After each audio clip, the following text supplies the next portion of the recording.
Ben, bos días a todos e a todas. Antes de nada, agradecer ao Comité Científico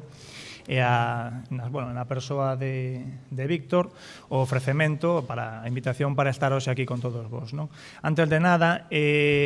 disculparme porque estou pasando un proceso gripal, estou nesa fase xa final, polo tanto, en algún momento pode ser que teña algún leve ataque de tos, entón procurarei non ser o primeiro conferenciante que morre afogado no proceso dunha charla.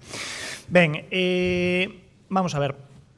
O xacemento achelense do Cabrón, que se atopa no Concello de Arbo, vou intentar caracterizalo un pouco dentro do contexto do que é o poboamento paleolítico da conca baixa do río Miño, sobre todo para que non se entenda que este xacemento é un oasis aillado nun contexto que evidentemente ten moito interés. Ben, o xacemento do Cabrón, en xeral a conca do río Miño, é a bacia fluvial máis importante que temos no noroeste da Península Ibérica. De feito, sería realmente o sistema Miño-Sil. Ao longo desta ampla bacia fluvial que vai a verter as súas augas ao Atlántico é onde se conservan o mellor sistema de depósitos fluviais pleistocenos que temos que como veremos agora son fundamentais para coñecer e comprender cal é o poboamento humano, un poboamento humano moi antigo ao longo de toda esta secuencia, de toda esta zona. Ben, o río Miño, a pesar de ser unha ampla conca fluvial de gran envergadura, evidentemente máis pequena que outros grandes ríos atlánticos peninsulares, ten peculiaridades que veñen de partida dun contexto xeolóxico tamén, por ende, particular. Se vos decatades, o río Miño circula por aquí, por onde está o rato, e como vedes, fundamentalmente atravesa manchas de tipo xeolóxico de cor, como está representado, de cor rosa-violeta, que se tratan fundamentalmente de rochas de carácter granítico. O granito é unha rocha moi boa para moitas cousas, pero para o que traballamos no Paleolítico ten varios problemas. A nivel xeolóxico, por exemplo, impide un desenvolvemento amplo do val e, polo tanto, delimita e hasta certo punto condiciona o desenvolvemento de importantes sistemas fluviais de terrazas, como pode haber noutros grandes ríos peninsulares tipo Douro, tipo Guadalquivir, Tajo e demais. E por outro lado,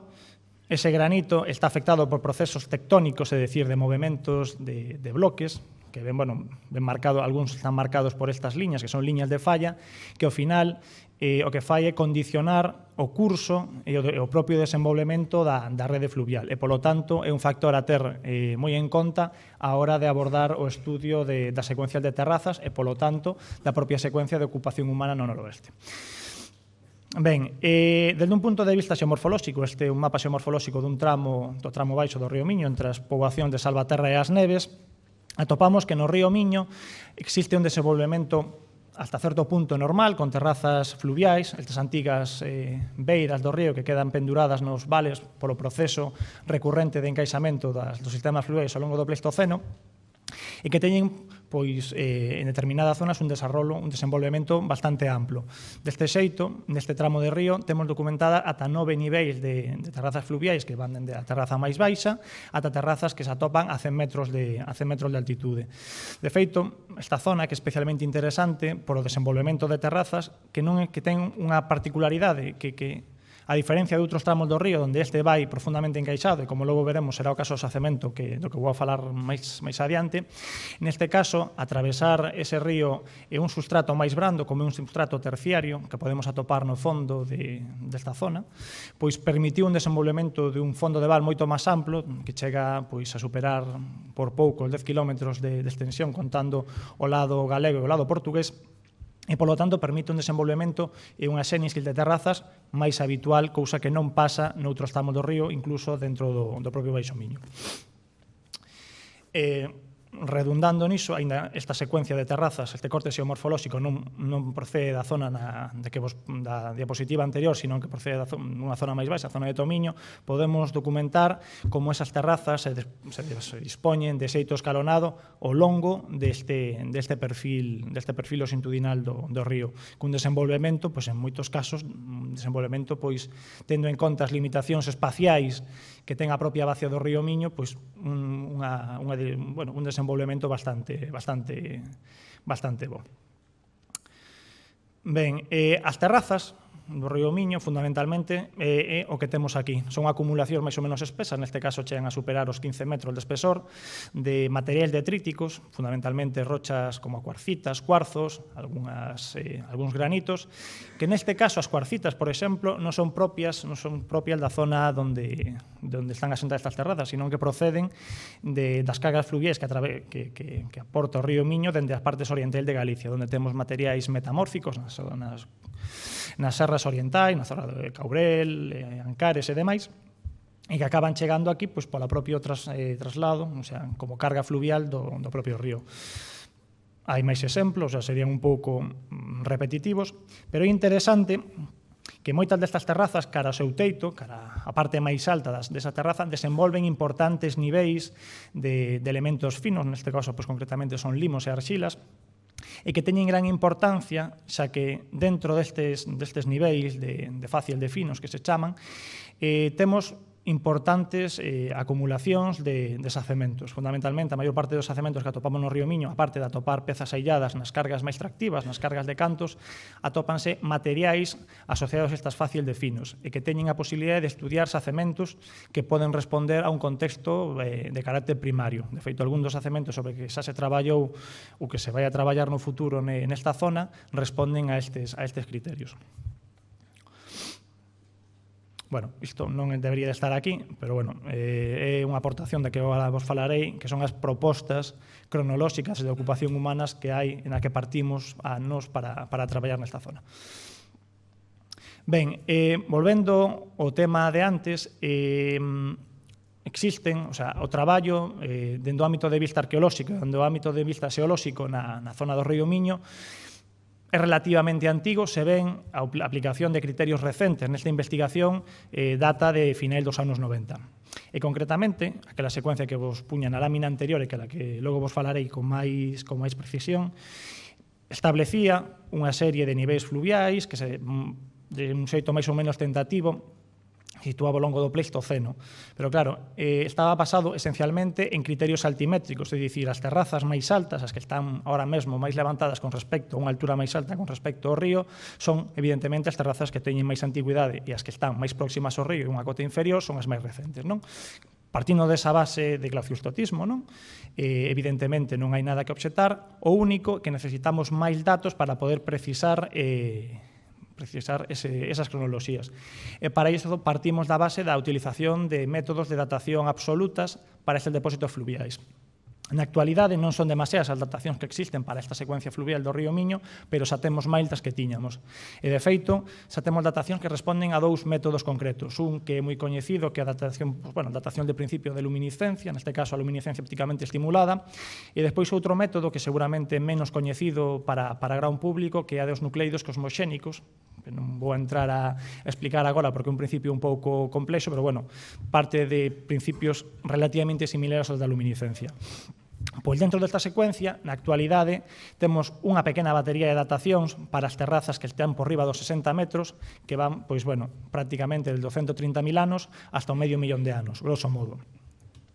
Despois, para unha terraza que non estaba representada no anterior perfil, que son as terrazas dentro das terrazas medias, terrazas que teñen cotas superiores aos 30 metros, temos outra batería de datacións que, bueno, se non temos en conta esta primeira datación que de fai 1.500 anos, pois serían desde os 90.000 anos hasta o medio millón que aplicación de técnicas de luminiscencia e despois datacións mínimas de 400.000 anos por método de cosmoxénicos, concretamente de Berilo X, non? E despois, por último, para a terraza baixa, a última das terrazas que podemos considerar pleistocenas, temos unhas datas tamén por luminiscencia que van desde 176.000 anos ou 210.000 anos. Por lo tanto, xa nos estaría marcando ese momento do final do Pleistoceno medio e de comenzos do Pleistoceno superior, do que xa vos falaron na anterior presentación un pouco. Ben, evidentemente, se analizamos estas datacións en conxunto, atopamos graves contradicións. Evidentemente, se unha terraza que ten 60 e moitos metros aporta datacións de 130.000 anos, datacións que se solapan na maior parte dos casos que as datacións que están dunha terraza moito máis baixa, pois evidentemente iso non se comprende. O primeiro problema ven, sobre todo, tanto polo método de datación, a luminiscencia en terreos graníticos como que temos nós é problemática, porque, bueno, ao final a luminiscencia o que mide é a cantidade de radiación que están almacenada nos grans de determinados minerais, concretamente o cuarzo, non? Que pasa? Que os terreos graníticos, o granito en sí mesmo, é unha rocha altamente radiactiva e, polo tanto, a datación de desacementos por este procedimento que teñen certa antigüidade, sobre todo cando se supera a barrera dos 100.000 anos, é problemática porque chegan a estar as mostras saturadas, é dicir, chega un punto que esa pila, como funcionan os grans de cuarzo, non pode reservar máis información, máis radiación, e, polo tanto, o método non permite obter datacións por riba dese umbral. Entón, esa datación de 100.000 anos hai que considerar que en moitos casos serán superiores. En outros casos, pois, bueno, por o procedimento que vos acabo de comentar, pois, bueno, hai que tomalas con reservas, non? E, de feito, eu o que faría é desbotar prácticamente esas datacións que hai para esas alturas, sobre todo para esa terraza, sobre todo tamén porque está por definir a procedencia estratigráfica concreta de moitas delas. De feito, poderían estarse datando depósitos que están sobre as terrazas e que son moito máis recentes, non? Pero, bueno, non vamos a entrar ahora iso. Así mesmo, para as datacións das terrazas medias, de terrazas de 30 moitos metros, 40 metros, eu penso que habría que quedarme con as dúas últimas datas, non? O sea, habría que pensar que ese tipo de terrazas poden situarse cronolóxicamente en torno aos 400-500.000 anos. E despois, evidentemente, tamén esa datación, esa batería de datacións que para as terrazas máis baixas, penso que tamén poderían estar certamente no adecuado. De feito, pois, facendo un pouco de enxeñería xeolóxica, poderíamos establecer grosso modo, unha secuencia de terrazas que se basaría así, non? É dicir, terrazas por debaixo dos 20 metros serían xa plenamente do Pleistoceno superior, ou de unha parte antiga do Pleistoceno superior, e xa evidentemente plenamente Holoceno, xa con menos de 10.000 anos. Despois, o grupo de terrazas medias que estarían comprendidos entre os 20 metros e os 50 metros, ainda que non está representado, serían do Pleistoceno medio, é dicir, datarían desde os 120.000 anos hasta os 780.000 anos, e todas as terrazas que están por riba dos 50 metros xa serían do Pleistoceno inferior ou máis antigas.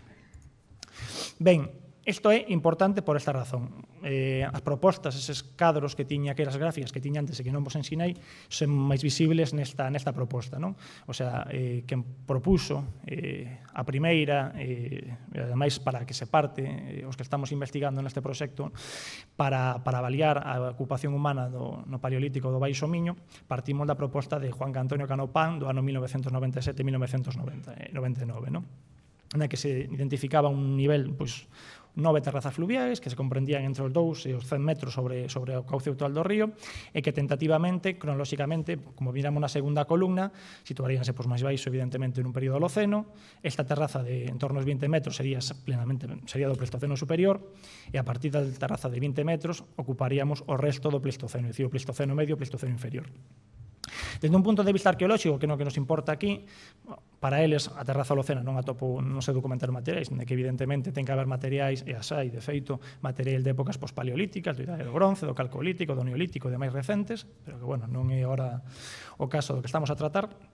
A terraza do Pleistoceno superior, a terraza baixa de 20 metros, tería ocupación humana e sería unha ocupación humana de tipo paleolítico medio, e despois a partir das terrazas de 19 metros teríamos nestas dúas, na de 19, entre 19 e 28 e 32 e 42, industrias de tipo achelense.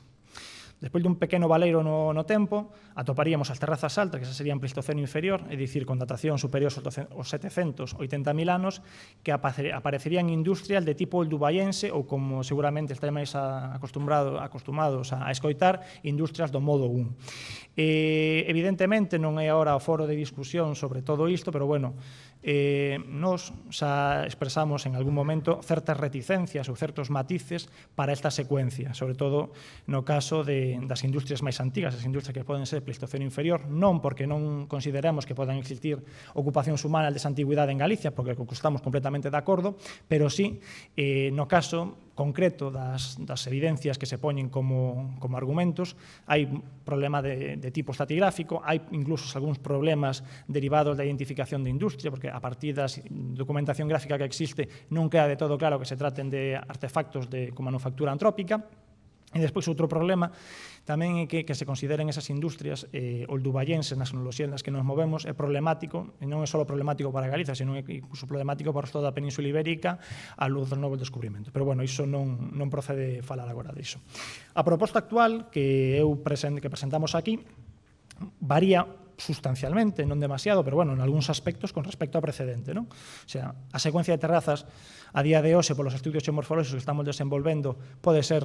bastante equiparable a que se documentado nesas datas, está ben, o único que estamos facendo é axustar un pouco máis esas cotas, porque claro, esas variacións de 10 metros que se citaban na proposta anterior, pois bueno, resultábanos un pouco excesivas, e de feito o estudio xeomorfolóxico que estamos desenvolvendo na actualidade pois dá conta diso, non? Que realmente as cotas desas terrazas son máis homoxéneas das que aparentemente podían selo. De feito, pois bueno, tamén tendo en conta esas novas datacións, situaríamos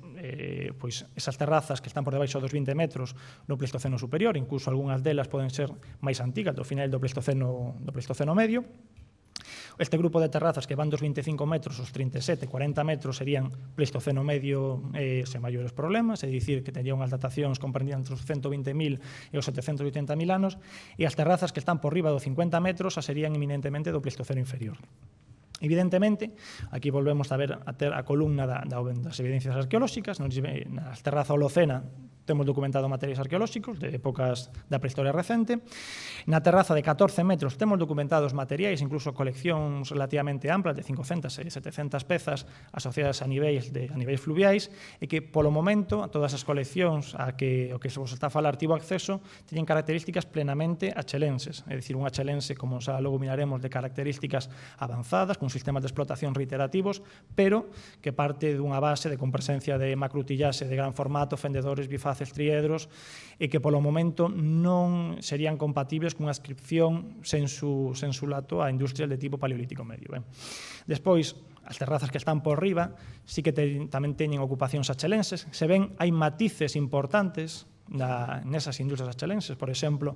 as terrazas de 25 metros teñen unhas industrias con certo parecidos que aparecen nas terrazas inferiores, e a terraza de 37 metros, na que o xacemento paradigmático, o xacemento de Portomayor nas Neves,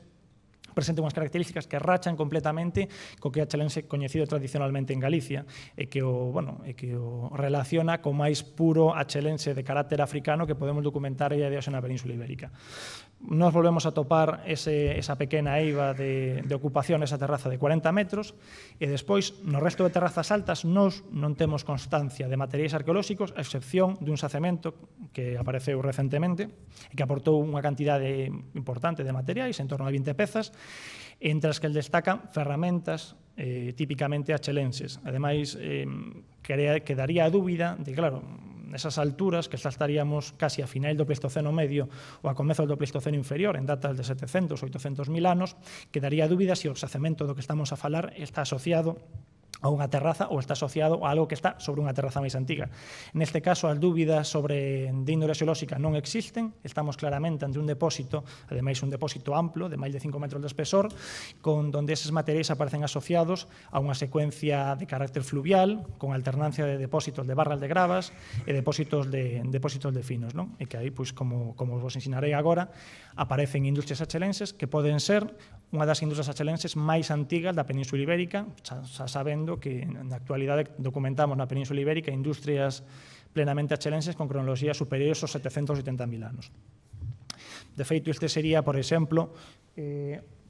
unha desas ferramentas que apareceu no xacemento desa antigüidade, asociada a unha terraza de máis de 63 metros, concretamente un pequeno tríedo feito en cuarcita, pero tamén temos núcleos, outros tipos de retocados, un número tamén relativamente importante de lascas, incluso algunha delas que mostra características semellantes ao que coñecemos como as lascas de bifaz, e non as lascas que son resultantes da configuración de algún tipo destas ferramentas típicamente achelenses. Bueno, isto é a tipo, pouco para que miredes como son as industrias. Isto sería xa en momentos máis avanzados do Pleistoceno medio, xa serían as industrias típicas que aparecen no xacemento achelense de Portomayor, industrias de gran formato, cun estado de conservación, como neste caso, excepcional. Parece, se non o atopara metido no perfil estratigráfico, pensaría que alguén que me está gastando unha broma, porque está novo, aparte, pois, en fin, creo que se mira bastante ben na fotografía. E como sobre este xacemento, comentar que na colección da que dispomos, que son en torno a 700 pezas,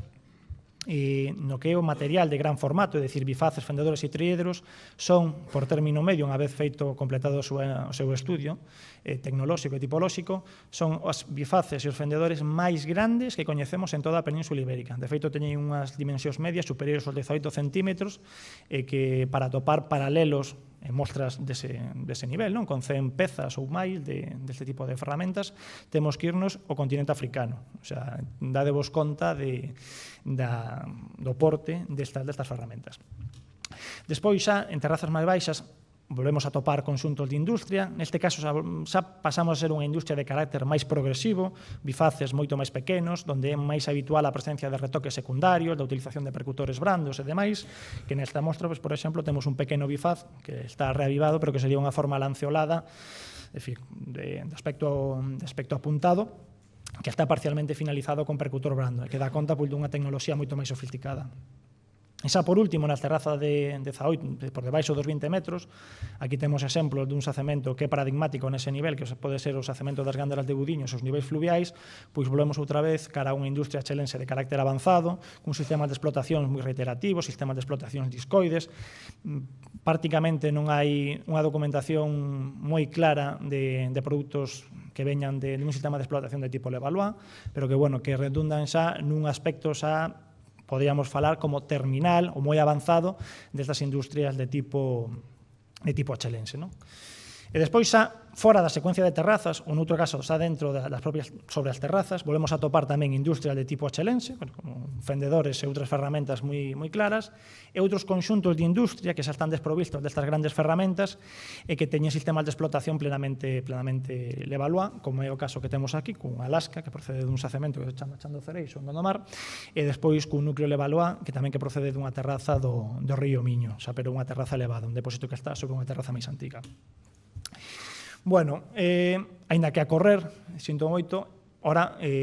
parecíame importante contextualizar a importancia do xacemento chelense do Cabrón dentro do que coñecemos actualmente no río Miño, agora é cando vou a falar propiamente deste xacemento. Mirade, este xacemento atópase dentro no sur da provincia de Pontevedra, concretamente no concello de Arbo, e sitúase no que comarcalmente ou como área xeográfica coñecese como Baixo Miño, aínda que, bueno, este xacemento xa está fora estrictamente do que o Baixo Miño, xa estaría dentro do que se chama o Condado Paradanta, non? O xacemento atópase xa dentro do que se pode considerar o típico dun río que está labrado, que labra o seu cauce sobre unha rocha de tipo duro como pode ser o granito, non? De feito, nesta secuencia de modelos digitais do terreo podemos comprobar onde está o xacemento, non? Que é o circuliño, atópase moi elevado con respecto ao cauce actual do río, non? De feito, creo que se mira mellor no seguinte, vemos como este xacemento atópase, pois agora na actualidade levantado uns 60 metros sobre o cauce actual do río. E podemos mirar como na beira portuguesa, por exemplo, hai un importante desnivel con respecto ao cauce actual e que nos dá conta xa dun río, pois como poden ser os cañóns do Sil ou partes os tramos altos do río Miño cun profundo encaixamento e que rompe un pouco co que se documenta aguas abaixo a partir de Salvaterra do Miño. Ben, dende o punto de vista xeomorfolóxico, o xacemento de Arbo, o xacemento do Cabrón, non está nunha terraza fluvial. É dicir, aquí o que temos é o que se chama, o que se coñece en xeoloxía como unha terraza erosiva ou unha terraza rochosa. É dicir, os ríos, cando forman as súas terrazas, poden ser de dous tipos. Poden ter depósitos, como as que miramos por aquí abaixo, que son terrazas con depósitos consistentes de cantos de cuarcita e depósitos de limos, e poden tamén existir depósitos que queden superficies aplanadas, gravadas neses relieves graníticos, pero que ou ben pola morfoloxía ou pola propia circulación do río non depositou carga fluvial, ou ben esta non se conservou ata o presente. No caso de Arbo, probablemente sexa o primeiro, é dicir, pola propia circulación do río, nesta parte, aínda que se labrou unha superficie fluvial, a dinámica e a circulación do río seguramente non posibilitou a sedimentación ou a conservación de depósitos fluviais. Bueno, máis abaixo, como vedes, e máis arriba, temos terrazas que son moi altas, son terrazas que están por riba dos 80 metros, e non concretamente esta terraza, como se mira na próxima gráfica, é unha terraza erosiva que se sitúa na actualidade, pois, como vos decía, a máis 63 metros. É importante diferenciar a formación desa terraza rochosa e a formación do xacemento. O sea, se miramos isto e facemos uso da gráfica que vos asinei antes, este xacemento nunha terraza de 60 metros podería ser de comezos do Pleistoceno medio, cousa que a día de hoxe non temos argumentos para defender. Evidentemente, eu tampouco considero que sexa desa cronoloxía. Realmente o que temos en Arbo é un val fluvial dun afluente do río Miño que está encaixado sobre esa superficie desa terraza rochosa e que concretamente, como logo veremos cando falemos polo miúdo do contexto estratigráfico, formouse cun río non na posición na que está actualmente, evidentemente, sino bastante máis alta, seguramente cunha cota que estaría en torno aos 30 metros e que, polo tanto, facendo unha extrapolación e por outros datos que logo veremos, poderíamos situar este xacemento nunha cronoloxía do Pleistoceno medio avanzado. O sea, hai que, independentemente da súa posición morfoestratigráfica, non podemos, a día de hoxe, afirmar que este xacemento teña semellante actividade. Ben, o xacemento,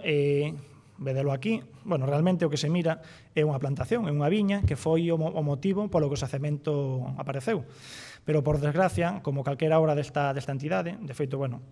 está toda a superficie da viña na que estamos traballando nós, e realmente o que queda de xacemento, na que temos constancia de presencia de restos de niveis xeolóxicos con material arqueolóxico, é este extremo de aquí. Pois, por desgracia, toda esta parte, na que seguro tamén había xacemento arqueolóxico, perdeuse para a investigación. Pero, bueno, se non tiveramos a viña, tampouco teríamos o xacemento. Ben, isto é unha imaxe de principios da campaña do ano 2011, onde vedes, bueno, a viña está por aquí, isto esplanouse hasta chegar prácticamente ao substrato, sin prácticamente, e, polo tanto, toda esta parte desapareceu, o xacemento que quedou completamente destruído. Todos os xeitos, cara aquí, ainda se conserva un porcentaxe importante, que estimamos por riba dos 700 metros cuadrados de xacemento con condicións óptimas para ser excavados, e que na actualidade estamos excavando nunha superficie que chega aos 30 metros, pero xa miramos máis adiante. Exactamente. Aquí isto é unha topografía da zona onde se está excavando, esta parte de abaixo onde se atopa a viña actualmente, e isto de aquí vedes perfectamente onde está este relevo e o talude que se provocou polo condicionamento para a viña, e temos estas superficies abertas. Estes dous cadros de aquí de 4 metros son sondaxes de carácter estratigráfico e que nos permitiron documentar unha secuencia de máis de 2 metros de profundidade, de espesor, de sedimentos. E despois, esta área de aquí, que ten 20 algo de metros cadrados, é a área onde estamos desenvolvendo as excavacións máis concienzudas e as que están aportando, ademais, a maior cantidade de material arqueolóxico.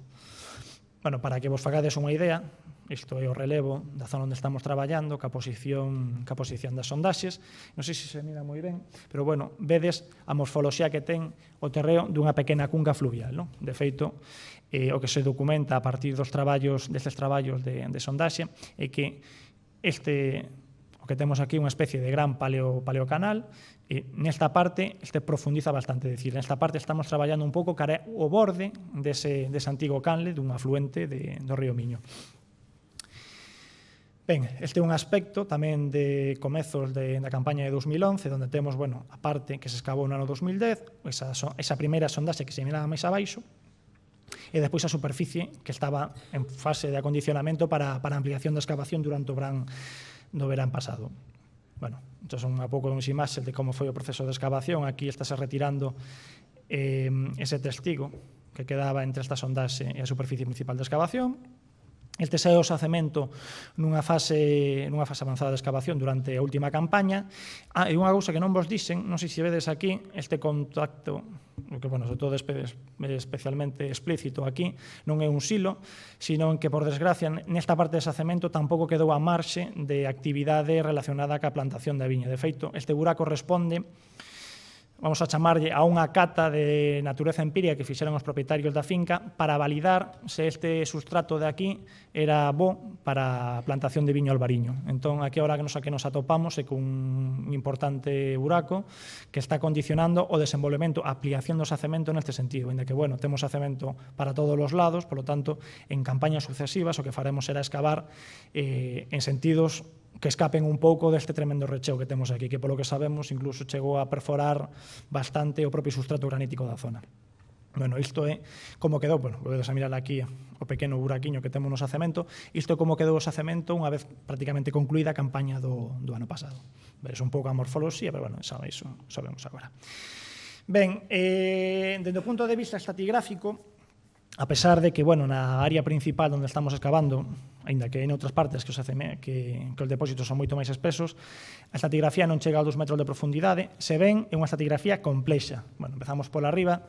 temos un típico chan horizonte A de chan, pois de certo espesor, que contén algo de material arqueolóxico, incluso restos cerámicos e demais, pero que, bueno, que soporte fundamentalmente da actividade agrícola que se leva desenvolvendo nesta finca desde fai moito tempo, non? E que, dende o punto de vista arqueolóxico, para os fins que estamos procurando, pois, bueno, teñen un interés bastante relativo, aínda que aparecen tamén de vez en cando material de tipo paleolítico. O que nos interesa é esta secuencia, que é unha secuencia fluvial, unha secuencia de limos, que é unha secuencia, así mesmo, tamén unha secuencia grano decrecente, que ten unha base, que o que chamamos, bueno, esta secuencia é, chamamos o nivel F, e despois no medio temos unha cousa que agora vos conto que chamamos nivel K. Esta parte de abaixo é unha parte máis detrítica, e cando digo máis detrítica é que se esta parte de arriba, o que se chama o nivel FB, está composto esencialmente por limos, nesta parte de abaixo temos un contido máis grande de areas e tamén ten algún elemento detrítico máis importante. Así mesmo, ten estructuras fluviais bastante evidentes, como son estratificacións cruzadas, pequenas paleocauces e demais. E así mesmo é a zona o nivel estratigráfico que contén maiores restos arqueolóxicos, como ahora miraremos. Despois, dentro deste nivel F, que é unha secuencia tamén continua logo miraremos algunha fotografía, continua de limos, na súa parte basal, que está topográficamente e estratigráficamente lixeiramente por riba deste nivel, desta facie máis profunda, ten un carácter lixeiramente máis detrítico, a matriz é igual a da arriba, son limos e areas finas, pero isto que representamos aquí, que chamamos FB1, é un tramiño lixeramente máis detrítico e que prácticamente o nivel detrítico, os elementos detríticos son industrias líticas. E as industrias líticas que aparecen asociado a este nivel presentan un estado de conservación óptimo. Os de aquí abaixo tamén presentan un estado de conservación bo, o que pasa é que a tratarse dun medio máis tractivo, é dicir, cando existen este tipo de estructuras fluviais, as industrias, aínda que non se desplazaran no plano horizontal ou no plano vertical máis que centímetros, sí que sufren na súa superficie un lixeiro redondeamento desa superficie. Polo tanto, o estado de conservación indo sendo óptimo, sendo moi bo, non ten o mesmo grado que a que atopamos nestas facias de aquí arriba. E despois un nivel que apareceu de improviso, porque nos primeiros cortes estratigráficos que analizamos fai dous anos, non o documentamos, e se o documentamos cando empezamos a escavalo, existencia como un hiato erosivo dentro deste nivel de limos, é o que lle chamamos nivel K, que o resto de outro canal fluvial, de outra canle fluvial, que está erosionando estes depósitos e que tamén contén unha inxente cantidade de material arqueolóxico e que, polo que momento, tamén as características desa industria son similares ao do resto do xacemento, como vemos aquí neste lado, son industrias de tipo achelense, pero tamén presenta, a pesar do que se podía pensar nun primeiro intre, presenta un estado de conservación tamén moi bo. E así mesmo tamén presenta concentracións de industria inusitadas, de máis de 100 pezas, en moitos casos, por metro cadrado. Hai densidades moi altas. Ben, aquí, presentamos unha serie de perfiles estratigráficos, a medida de como foi avanzando a excavación. Este era o perfil que nos atopamos cando comezamos a excavación, onde non se documentaba o que se vira abaixo, ese tremendo buraco de carácter tentativo para ver se valía ou non valía para plantar viñas, e despois, a medida que fomos excavando, diferenciamos estas diferentes unidades estratigráficas, que diferenciamos tamén non tanto desde un punto de vista de grandes unidades, de grandes estratos, sino de variacións laterais de facie, que son característicos de depósitos fluviais como os que temos aquí. Ben, esta sería unha vista de parte do perfil que vos acabo de presentar agora. De feito, mírase moi ben o que sería a parte desa parte basal destes niveis de limos, que iría por aquí, e sobre iso, seguimos por aquí o contacto, por aquí, teríamos esa segunda canle fluvial que chamamos K e que está erosionando, non sei se truxen algunha fotografía, pero incluso chega a formar sobre os substratos inferiores estructuras erosivas tipo pía de marmita, como a que podemos atopar no río, esas grandes pías de xigantes, tamén as temos gravadas no sedimento dos niveis inferiores deste xacemento. Despois, a secuencia típica do xacemento, a secuencia que sería o nivel F, con súas subfacies FA e FB, máis característica sería esta, na que, como vedes, atopamos as industrias nesa facie máis basal. Se ven, aínda que aquí non se mira, pero mírase nunha fotografía, na próxima fotografía,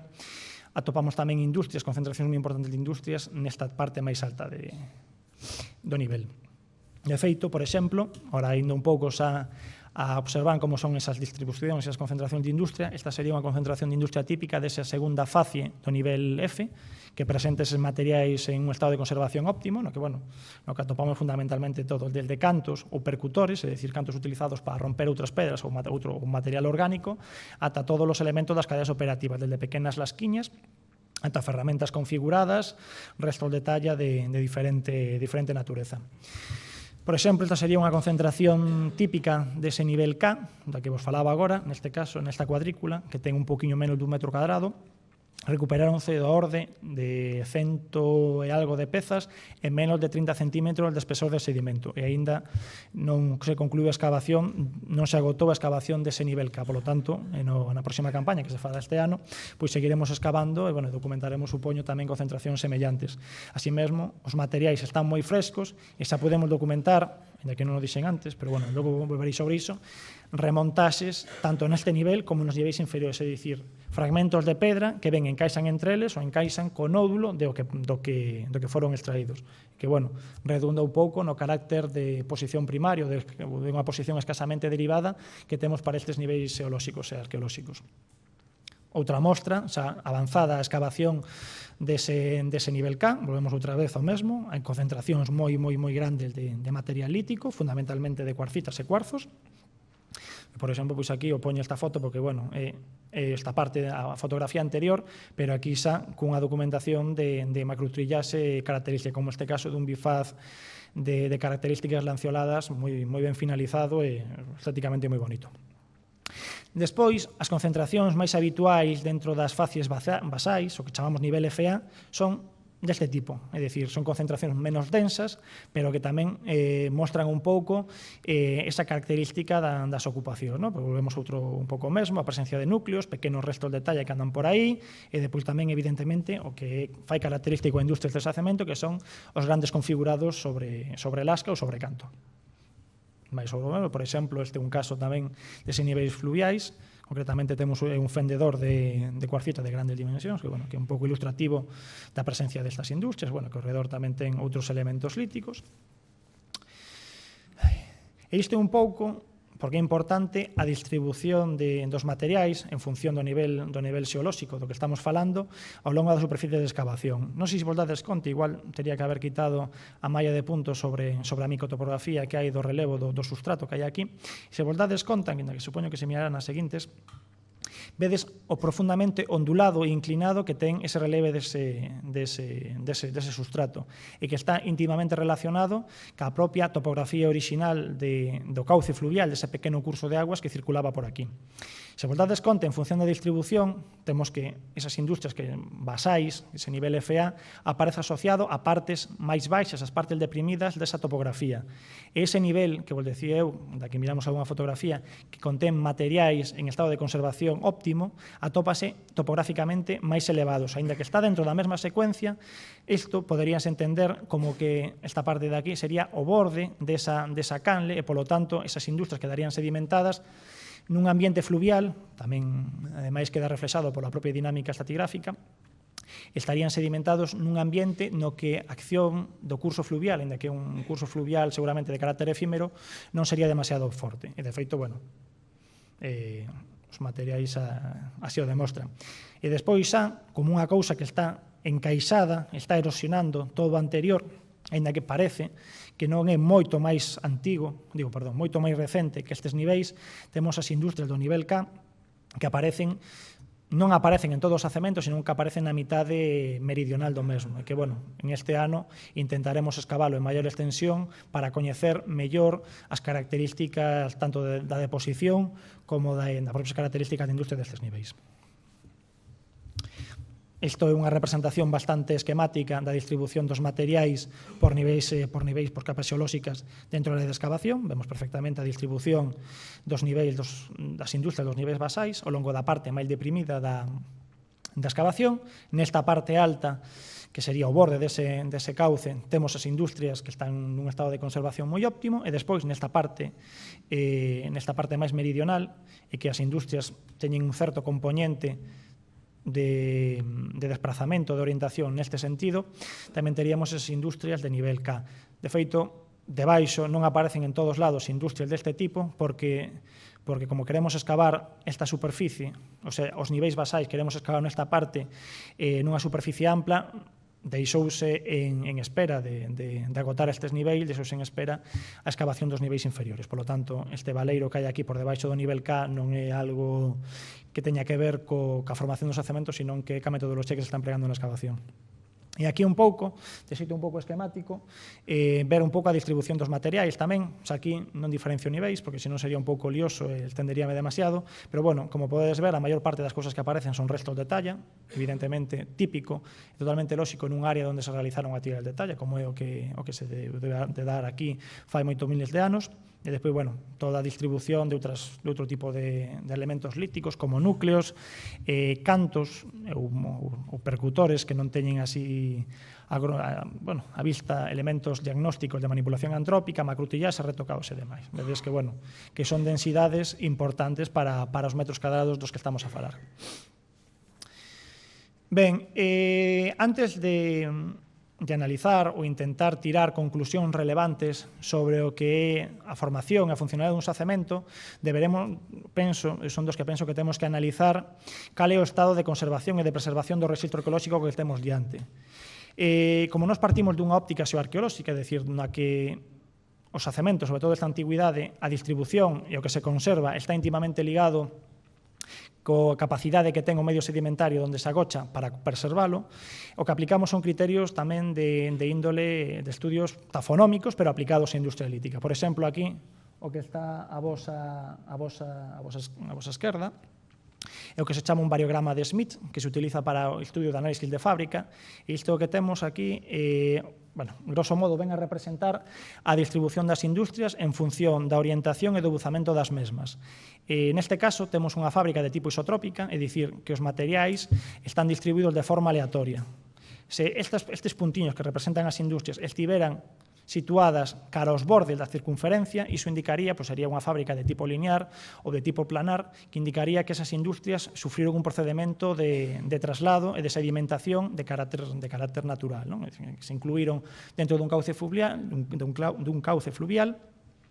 e que estes foron sedimentados co resto de elementos detríticos sin guardar ninguna relación original ca deposición da ocupación primixeria. Isto tamén se mira, aínda que dun xeito diferente, neste gráfico de rosa, que ao final o que fai é tamén marcar a orientación, pero só a orientación das determinadas industrias. E aquí, aínda que sí que notamos unha componente norte-sur ou concretamente suroeste-noreste da distribución dos materiais, hai que ter en conta que aquí como aquí o que vemos é a orientación, hai que ter en conta a propia morfoloxía do sustrato sobre a que se asentan os materiais que é unha superficie inclinada, ademais neste sentido. Polo tanto, esta distribución,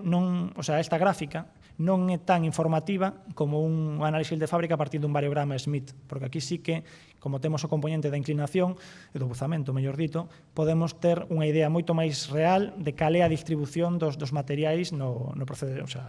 estrato arqueolóxico. Ben, e agora xa, para ir rematando, que penso que debo ir un pouco corto de tempo,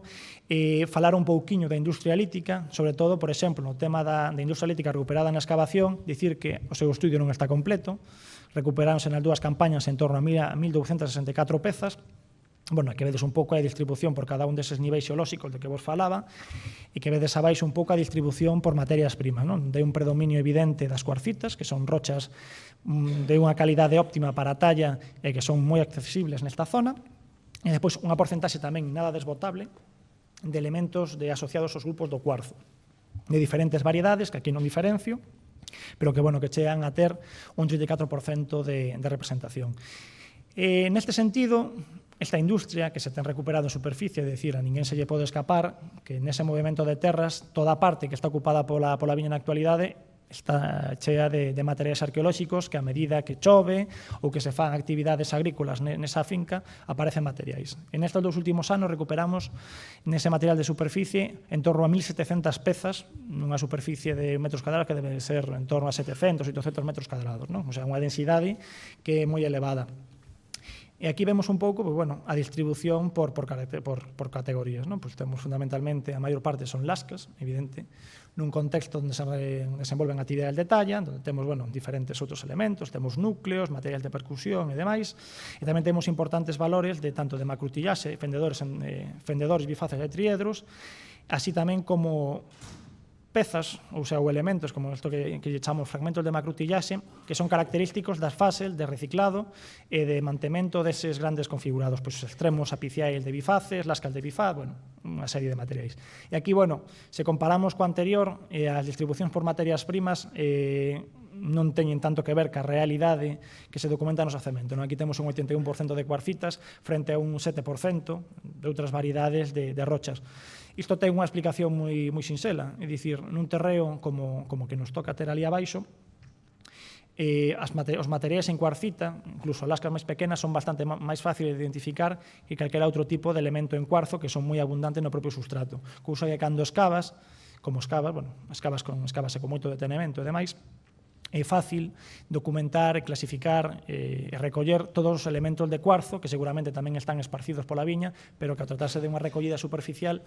implica bastantes maiores problemas. E agora, un pouco as características das industrias. Por exemplo, temos unha variedade ampla de núcleos. Por exemplo, estes son núcleos para obtención de grandes lascas. Este é un núcleo xa de uns cantos quiliños. Depois temos unha gran cantidade de núcleos onde se extraen un número moi baixo de lascas. Por exemplo, neste caso teñen 2. Utilízanse variedades moi boas de cuarcitas de gran moi fino e que teñen unha fractura concoidea moi boa e que permite a realización de pezas bastante boas, como veremos agora. Depois tamén temos diferentes tipos de núcleos bifaciais que chegan a estar moi explotados. Dadevos conta do tamaño, se vos facedes, a escala son 4 centímetros, se vos facedes unha imaxe do tamaño destes pequenos núcleos, que para ser unha industria de tipo achelense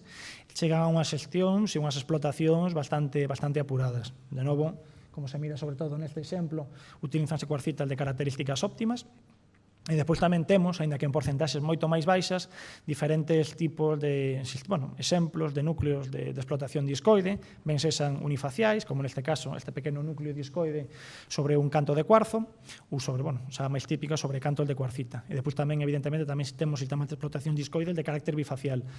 Industrias de tipo Levallois, aínda que hai algún produto que podería considerarse Levallois, e núcleos Levallois non se documentan na colección de material que analizamos, tanto no material de superficie, nin tampouco nos materiais que estamos observando a nivel de excavación. E despois, capítulo de retocado sobre lasca, é moi habitual a presencia de grandes lascas con grandes retocados, con grandes retoques, concretamente, estos son raideiras de cara plana, máis ou menos denticuladas, e despois hai unha importante cantidade de pequenas ferramentas, evidentemente raideiras de diferentes tipos, raideiras ordinarias simples, convexas, rectas, e tamén é moi importante a presencia de raideiras de tipo doble, converxente ou desviado, como é o caso das que temos aquí, e que tenden a buscar nunha porcentaxe tamén importante morfoloxías apuntadas, e que iso tamén dá conta, como tamén veremos no macrotrillaxe que vos vou ensinar agora, de certo carácter repetitivo e estandarizado das industrias. Se ben, iso non se mira tanto a nivel dos sistemas de explotación dos núcleos, sí que se mira nos sistemas de configuración de retocados. Por exemplo, bifaces, son algún exemplo, hai máis, pero exemplos de bifaces son bifaces, moitos deles finalizados con percutor brando, de gran simetría, se ven hasta aquí faltanlle pequenos anaquiños porque son material de superficie. Volvemos a ver un pouco esa simetría lograda, eses negativos no que se mira con claridade a utilización de percutores blandos, que sobre todo é moi característico, por exemplo, neste reverso deste bifaz, na que toda esta cara, ainda que non se mira moi ben, porque é difícil facerlle unha fotografía con unhas extraccións tan pequenas, tan finas, presenta toda esta cara tallada con a utilización dun percutor brando, é dicir, cun percutor que non é pedra, que sería un oso ou un elemento de madeira. Se volvemos un pouco esas morfoloxías moi estandarizadas, con fíos, ainda que neste caso é un pequeno erro de talla, con eses fíos moi regulares. Fendedores, temos unha importante cantidade de fendedores, se ven numéricamente son máis importantes os bifaces, algúns deles de un tamaño importante, creo que mide en torno aos 20 centímetros, e que de feito, pola silueta e demais, é un destes que se poden chamar fendedores de manual, con ese fío, ademais, representa gráficamente a palabra original que lle dá nome a este tipo de ferramentas, que son os hacher francés, que son, ao final son machadas, non? Pois, bueno, isto, se mangamos nun pau, pois, bueno, é unha machada de pedra tal cual, ainda que evidentemente non funcionaban así naquela época. Despois, hai tamén fendedores feitas en soportes que non son lasca descortezada, como no anterior, como este, por exemplo, este fendedor sobre lasca cortical, sobre unha lasca secundaria, pero que ten a particularidade de que está feito nunha variedade de cuarcita moi boa e que ten, bueno, aínda pois casi corta, a pesar de ter moitos miles de anos enterrados na terra, prácticamente cortante. E despois, de novo, outra vez, fendedores tamén de certo carácter moi regular, na que, como se pode apreciar neste lado, tamén está finalizado con percutor brando. É dicir, é moi habitual que os fendedores, aínda que, como é típico no contexto do achelense peninsular, non soan presentar unha intensidade de retalla moi grande, pero cando se fai, neste caso, no xacemento do Cabrón, documentamos unha retalla de características tamén, como no caso dos bifaces, onde se emprega de forma habitual o percutor brando. E, bueno, para finalizar xa, dous aspectos, o da funcionalidade, que evidentemente temos un hándicap en todo o Baixo Miño, e como xa se apuntou para toda unha boa parte de Galicia, que é o tema da conservación de restos orgánicos. No xacemento de Arbo non temos, pois, as propias características do substrato granítico, non conservamos restos orgánicos, pero que facendo un pouco unha extrapolación das características dos materiais que aparecen, tanto pola representación das diferentes fases das cadeas operativas, os produtos que están aí presentes, poderían ir un pouco no que é habitual nos xacementos achelenses que coñecemos ao longo de toda Europa, de toda África, en medios fluviais como o de Arbo, non? Que un pouco estarían na obtención, no consumo, na manipulación de restos de grandes animais mortos, ben por actividade cinexética destes grupos de humanos, ou ben aproveitando a morte natural de un gran animal, como neste caso este elefante de defensas rectas, ou ben pois o que resta da actividade de outros grandes carnívoros. Esta reconstrucción non é dun xacemento de Galicia, é un xacemento clásico que está en Madrid, o xacemento de Áridos, no Arganda 1, na terraza do Xarama, e que recentemente se datou en unha cronoloxía en torno aos 350.000 anos. Acaba de sair unhas datacións bastante acertadas e bastante fiables para estes niveis. E xa por último, que a outra gran incógnita é a incógnita da cronoloxía destes xacementos. Como xa vos dixen, temos ese problema de que temos un val fluvial encaixado sobre unha terraza erosiva moito máis antiga, a non poder relacionar ben esa terraza, ese depósito fluvial con unha terraza da secuencia normal do río Miño, temos que estar un pouco as tentativas de dicir de que cronoloxía é. Evidentemente, as características de toda a industria que aparecen nos xacementos son industrias achelenses, polo tanto, polo que coñecemos na actualidade, deberíamos de inscribilo neste ámbito cronolóxico, de finais do Pleistoceno medio, de finais, ou, se temos en conta este xacemento, como coñecemos noutras partes da Península Ibérica, de prácticamente todo o Pleistoceno medio. Tendo en conta as características das industrias, todo que ten que ver co sistemas de explotación, os sistemas de configuración, o aspecto en xeral das industrias comparadas con outras coleccións de material que hai polo río a Miño, en fin, eu decantaríame a situar este xacemento en relación aos conxuntos industriais que aparecen asociados ás terrazas de 25 metros. É dicir, non tería tanto que ver con as industrias propias de xacementos clásicos, como pode ser o das Gándaras de Budiño, sino que representarían unhas industrias de características máis antigas, que si xa van nese sentido de ser unha industria repetitiva, sobre todo no ámbito da configuración, non tanto na obtención de lascas, pero que, xa anticipa ou xa dá pé do que poderíamos falar longo e tendido sobre a aparición das industrias de paleolítico medio no continente europeo, ou que se está falando máis na actualidade desa convivencia dun mismo tempo entre esas industrias con grupos humanos aparellados e diferenciados de humanos con industrias de tipo achelense, máis outros humanos con características industriales de tipo paleolítico medio, que incluso excederían cronoloxías do medio millón de anos para os primeiros conxuntos de paleolítico medio que coñecemos en Europa e concretamente na Península Ibérica. Entón, iso, situar a falta das datacións, que estamos niso, estamos intentando datar o xacemento non só por a técnica de luminiscencia antes apuntada, sino por outro método no que temos bastante máis esperanzas, que é a resonancia paramagnética electrónica, que permitiría obter datacións para cronoloxías máis antigas con maior fiabilidade que no caso da luminiscencia. Entón, en fin, niso estamos. Moitísimas gracias e